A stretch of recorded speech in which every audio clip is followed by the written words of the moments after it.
Hai. Jamani, habari za asubuhi wa Kenya. I just want to greet you and want to say thank you for being part of my journey. Kenyans and East Africa, I want to thank you for being part of my suffering. Thanks for loving me. Mimi nimeumia, mimi ni mgonjwa, naumwa sana.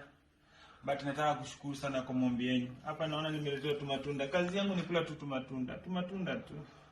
Mkipata tumatunda mahali wa Kenya na wa Tanzania na Waganda na wa Rwanda, please mtumanie tu tumatunda.